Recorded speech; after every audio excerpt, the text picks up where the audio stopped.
Good morning, guys. Last day namin sa Sapa today. Ayan. Umulan kaninang umaga siguro. Pero maganda na naman ulit yung weather. Saka foggy pa din. So most likely umuulan pa rin dun sa summit. Ayan. Bumili nga ako ng bagong maleta, guys. Tingnan nyo. Ang ganda. Ang ganda ng bagong maleta. Ayan. Siguro sa atin, mga tig to 2,500 to.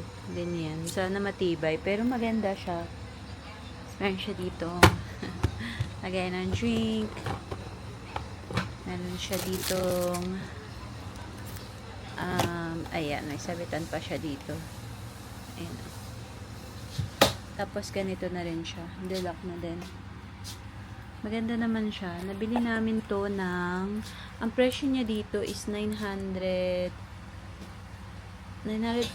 BNB. Sabi nga niya 900 kasi 945 yung nandoon. Medyo nag-alangan ako. Tapos sabi niya, sige 800 na lang.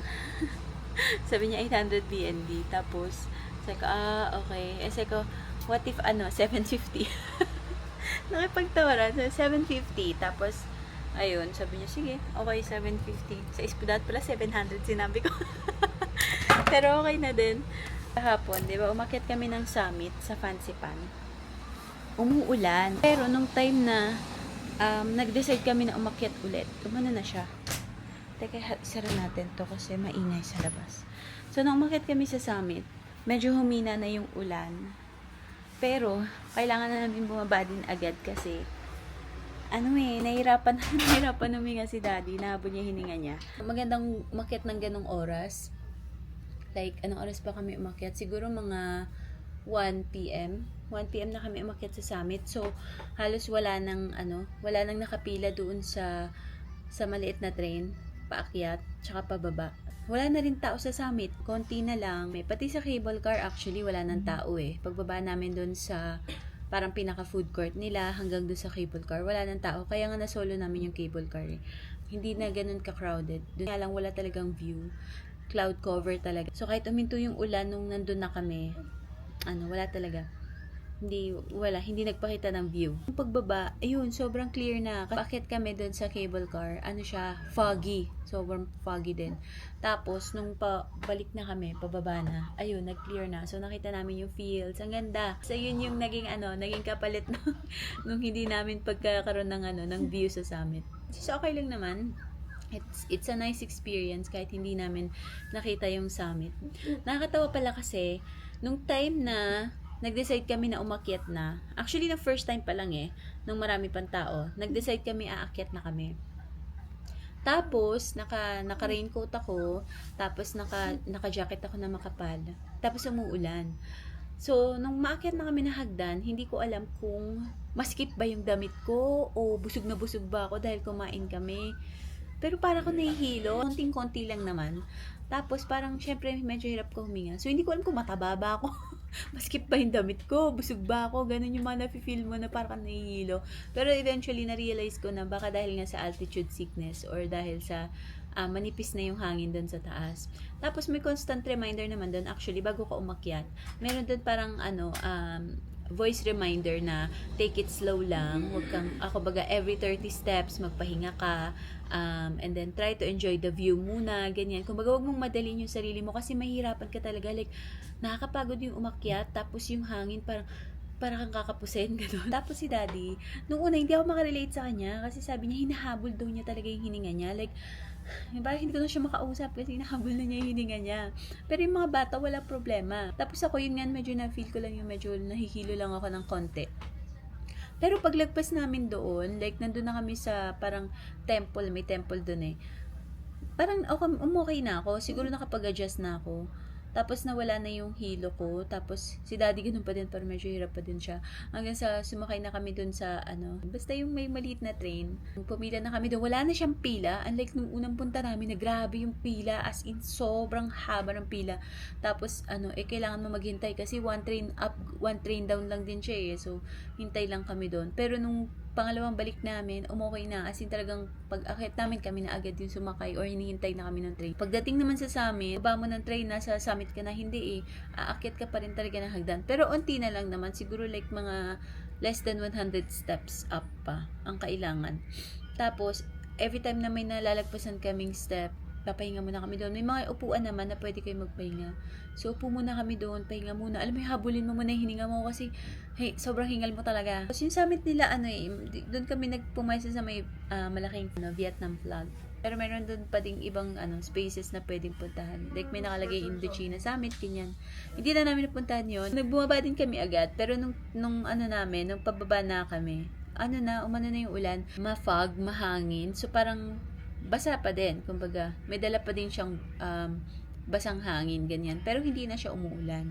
Which is, kung ako lang, magsistay pa ako dun sa taas malay mo, medyo mag-clear ng very, very light, ganyan. Pero wala, kailangan ko mag-adjust para sa mga bata. Bumili lang ako ng ticket doon. Hindi na ako nag-attempt na maghagdan kami. Kasi nga, baka madulas, maulan, ganyan. Hindi na kami nakapag-explore pa doon. Kasi nga, wala ka rin makikitang view. Pero okay na okay siya. I mean, ganda pa din yung experience. Yung pagsakay mo pa lang ng mga trains, ng cable car, is an experience na added na lang talaga yung may kita mong view. Although yun yung highlight di ba? Makita mo yung view sa summit, maakyat mo yung summit, ma-achieve mo yun like 3,143 yata meters above sea level, di ba? Parang hindi naman tayo usually maakyat ng bundok di ba?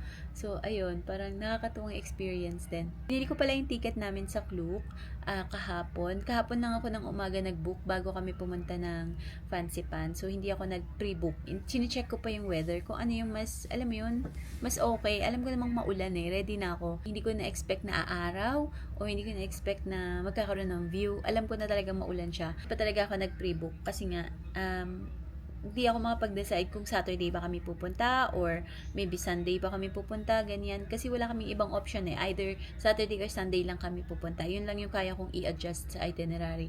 Until yesterday na nakapag-decide ako na ibubuk na namin siya and aakyat na kami ng Fancy Pan. Wala naman naging problema kasi instant confirmation naman si Klook. Pagkabayad ko, nagbigay agad siya ng voucher. Tapos yung voucher na yun lang yung i-scan namin paakyat ng Fancy Pan. Bali, magsascan ka dito sa may Sapa Station pa lang, scan ka na papasok ng train. Pag akyat mo, scan ka ulit sa cable car. And then, pagdating mo ng tuktok doon sa taas, yung maliit na train doon, magsascan ka ulit doon. And then, pababa, bibili ka na ng ticket. Pag sakay ulit ng cable car, magsascan ka ulit. And then, bago ka ulit sumakay ng funicular, magsascan ka ulit. Pero pag pababa ka na, tatanungin ka nila, parang going down ka na, ganyan, just to make sure na alam mong pababa yung pupuntahan mo. Para hindi maligaw yung mga tourist na na akala nila paakyat pero pababa na pala. Kaya alam mo, nakaka-amaze din yung parang naisip mo, paano nila nagawa yun? Ganda ng mga structures, paano nila na-organize yun? Yung ganong attraction sa taas ng bundok. Like sa tuktok, alam mo yung paano nila nagawa yun. Pati yung magkaroon ng cable car na nakikita mo yung field. So, sulit naman yung namin, yung Fancy Pan Summit namin. Banya ng cable car, mapupunta kayo dun sa parang souvenir shop doon sa Fancy Pan. And pumili kami doon ng souvenir. Yung mga bags doon, ang presyo niya like around 150 to 250 yata or 300k. Ganito nila, yung mga ref magnet. Yan. Ang cute. Nakalagay, Fancy Pan, 3,143 meters. At saka bibili ako nung coconut biscuit na pinapabili ni ate. Kasi, dito lang daw yung sa Sapa na bibili. Wala raw siya nahanap sa Hanoi. Ito pala yung presyo nung 70k. Ang presyo nitong magnet. 70,000. Magkano yun sa atin? Siguro mga around 150 pesos. Tama ba? 150? Hindi ko sure. Alam nyo guys, tingnan nyo yung pera nila. So, ang pinakamaliit pala nilang money is 1,000. Tapos, ang pinakamalaki nilang nahawakan ko is 500,000 dong. Marami ako nababasa, napapanood sa TikTok, ganyan. Sa TikTok, basta sa mga vlog, may mga scam, like halimbawa yung may napanood ako noon na nagbigay ka ng 200,000, tapos parang ang gagawin nila is, sasabihin nila or switch nila na ang binigay mo lang is 20k. I mean, 20k. Yung parang ganun, papalitan nila yung pera mo, ganyan. So, ang ginagawa ko is, binubukod ko yung maliliit na denominations. Like, halimbawa, ito. Ito yung mga maliliit nilang money. So, may 1,000 hanggang 20,000. Mga nakabukod yan. Hindi ko siya hinahalo dun sa mga 100,000 pataas. Mga 100,000, 200,000, 50. Actually, 50 nga binukod ko din eh.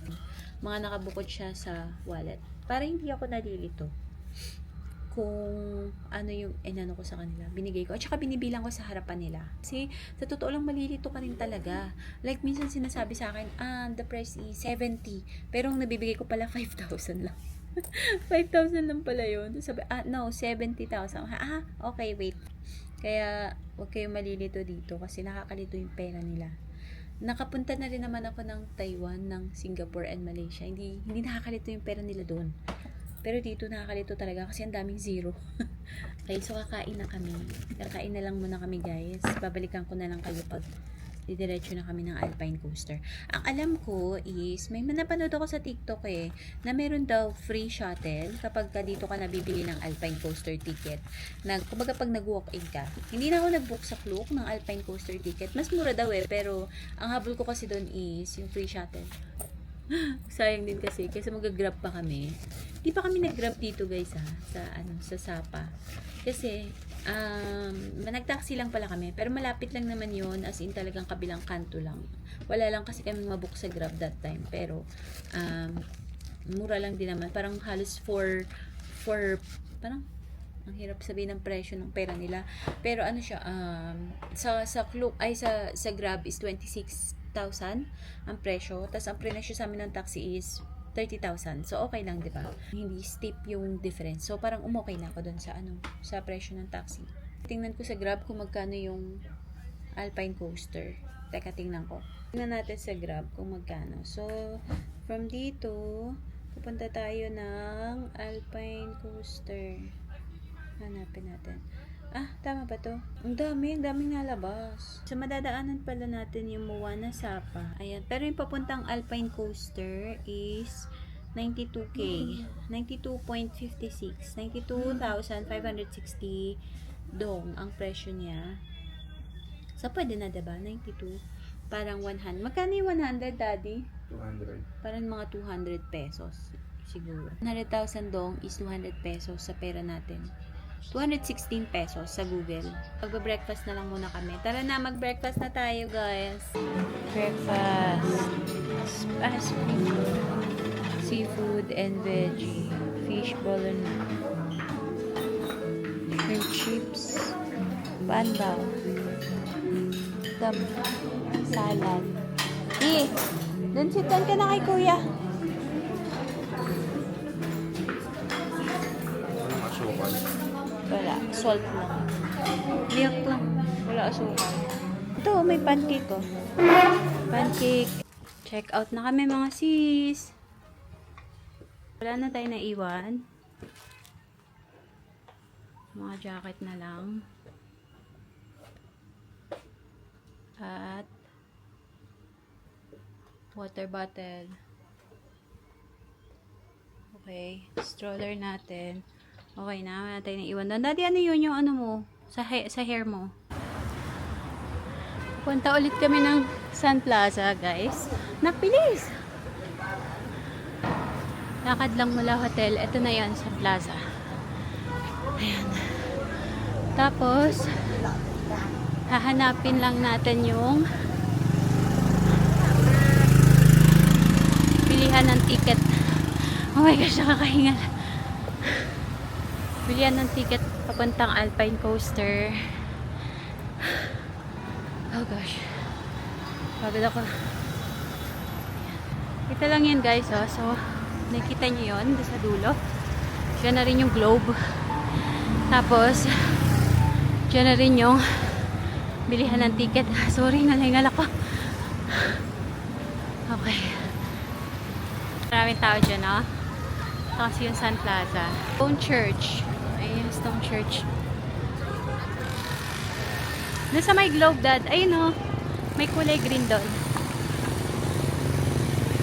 Ayun na yata, natatanaw ko na. So, ito yung globe. Ayan, oh. The city in the fog. Okay. Nice. Sapa, the city in the fog.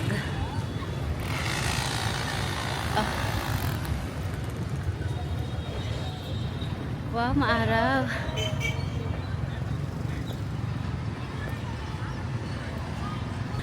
Alam po dito yun eh. Wait lang, hanapin natin. Yan. Ito pala ang hinahanap natin. Free bus. Pwede naman kayo mag-grab, pero kami gusto ko mag-free bus. Okay, let's go. Ay, close. Ayan o. Baka wala pang tao. Ito siya. So, adult, 200. Child, between 90 to 135, 100. Tapos, child. Hello! Guys, ganito yung ticket niya. Ayan, 200 para sa adult, tapos 100 para sa kids. So, nagbayad ako total 700. Vietnamese dong. Tapos, ito lang siya, oh, sa tapat ng, ano ba to? Sapa Convention Center. Ayan, yung color red. Ayan, yung color red sa gitna. Ito, si Kuya. Mabait naman siya, nag-English nga siya eh. Pero sabi niya, 30 minutes pa daw yung dating ng susunod na free bus. So, antay na lang daw muna kami dito. Ayan, tapos ito may mga kainan pa dito. Hindi pa nga kami nakapunta dito eh. Di pa tayo nakapunta dun, diba? Tapos, doon yung Stone Church. Saan ba yun? Ayun yung Stone Church dito. Ayan. Ang init eh, hindi kami makalakad. Pero mahangin naman. Mahalamig yung hangin, yun nga lang matirik din yung araw. Ito yung globe. Guys, ayun na yung shuttle. Ayun na daw, sasakay na daw kami. Kuya, go. Atras. Ayan. Yay! Sakay na kami guys.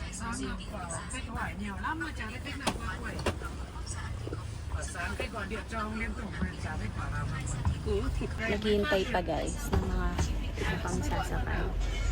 Pero kami pa lang tao. Dito na tayo! Yay! Let's go! Let's go! Let's go! Diba bumili na tayo ng ticket? So nag-issue na sila ng ticket na may QR code. Tapos, yung kuya doon, sinabihan na niya kami agad na kailangan namin bumili ng ticket now bago pa kami pumasok kung gusto namin mag second round para 50% off. If ever, nalalabas na kami or mamaya after namin ng first ride, saka lang kami nag-decide na gusto namin ng second round, 200 dong na ulit siya, 200k dong. So ngayon, bumili na kami ng pang second round. Nagbayad ulit ako ng 350 para sa 50% off naming apat. Yun. So, imbes na 200, naging 100 na lang for adult. And then, 50 na lang para sa child. Ayan, Dwayne, sasakay tayo. Magkasama tayo, Dwayne, ha? Dwayne, sama tayo. Ito yung tsura niya dito, mga sis. Oh. Ito lang siya. Ayan. Kita ba? Ayan. Ayun, ang cute. Okay, sige. Kaya natin yan. Go, push. Yan na.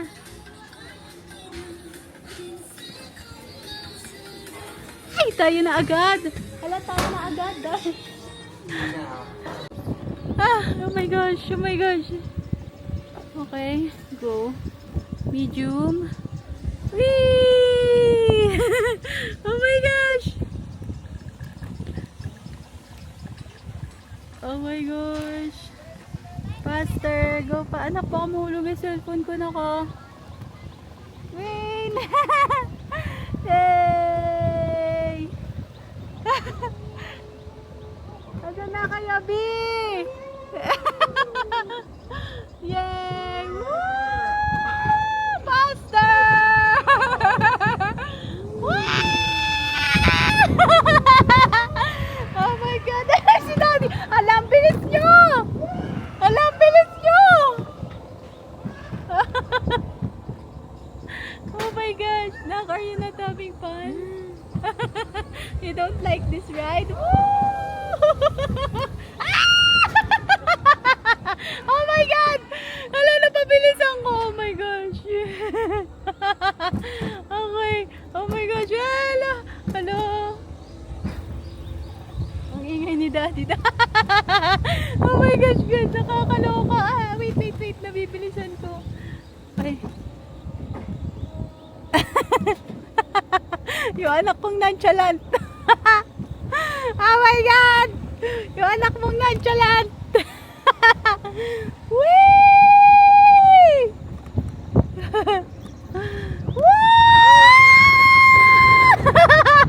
Oh my God, oh my God. Walang haba pala nito. Oh my gosh. Wala, hindi pa tapos.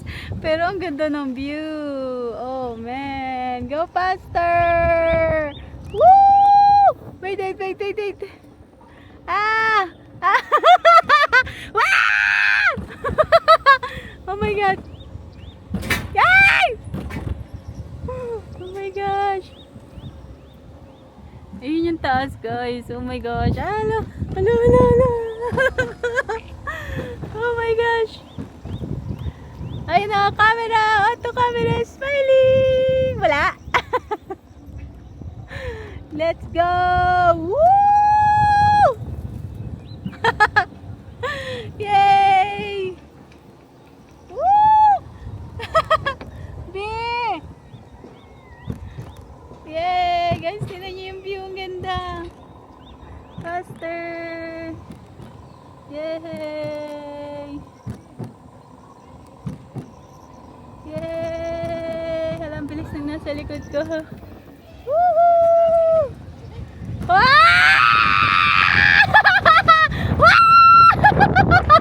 Wait lang, bagalan mo, Jenny Lynn. Nakakalimutan mo, ikaw nagko-control. Dad! Okay na, bumabagal na. Yay! Tapos na ba? Hindi pa pala. Ciao! Woohoo! Okay. End of track na. So ano ko sana siya? Hindi lang siya mag-ano. Okay. Andar pa daw. Wow, ang ganda guys. Wala mo. Bilis pa rin. Okay. Aray ko. Aray. Yay! Yay, look. Wow. Ay, sa taas. Yay! Hi, Dwayne! Did you have fun? Ikaw naman mag-drive next? Bakit? Ang saya nga eh. Ayun na guys, ang taas pa ng iaakyat. Mabibilisan pa ba to? O hindi na. Yay! So ito lang yung pag-control guys. O yan. 3 lang daw siya. Wow! Parang 3 lang siya. Fast, medium, and slow. Yan, ganun lang siya. Amazing! What a fun experience! Ba't di mo iniwan cellphone mo? Hawakan mo na. Mamaya yan ang gagamitin ko. Kasi video ko yun mamaya eh. Yay! Ready for second round! Woo! Nakahiga. Then look. Ayun siya. Nakakatawa guys.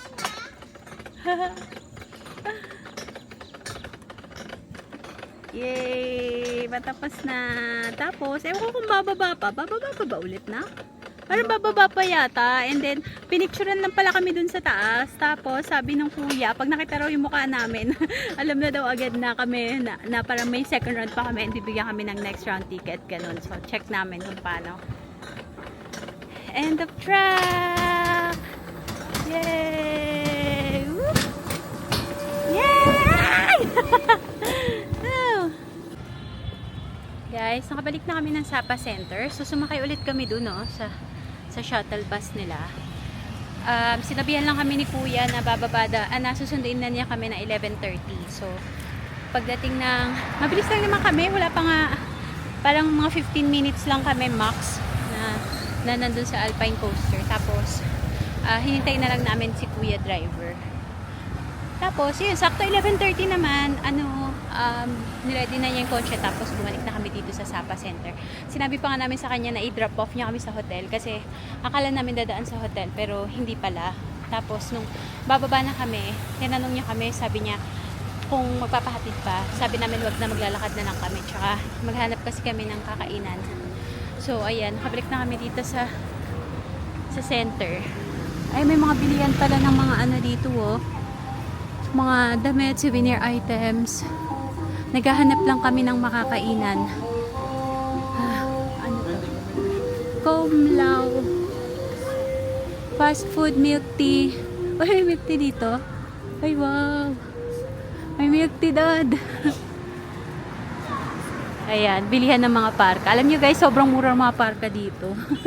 Like mga ano, mga 800 pesos, meron ka na mabibili. Pinakamababang na tanong ko is 350K. 350,000 dong. Sobrang mura. Ito, ano to? Para mga steak kineme. Asian food in Sapa. Ano Asian food to? Pilipino ba to? No frills. Yan nga natin. Monchay. Wala lakad pa tayo. I don't like it. Chape. Hotel, cafe, restaurant. Boutique hotel. Bi, wag na eat kanin na. Hanap lang tayo ng kanin. Ito kong cafe, guys. Asan ba? Ito. Sikat na sikat to, diba? Pero, hindi ko matry kasi mataiyak. Yeah, maambo na onte. Saan pa ba? Lobat na tong aking camera.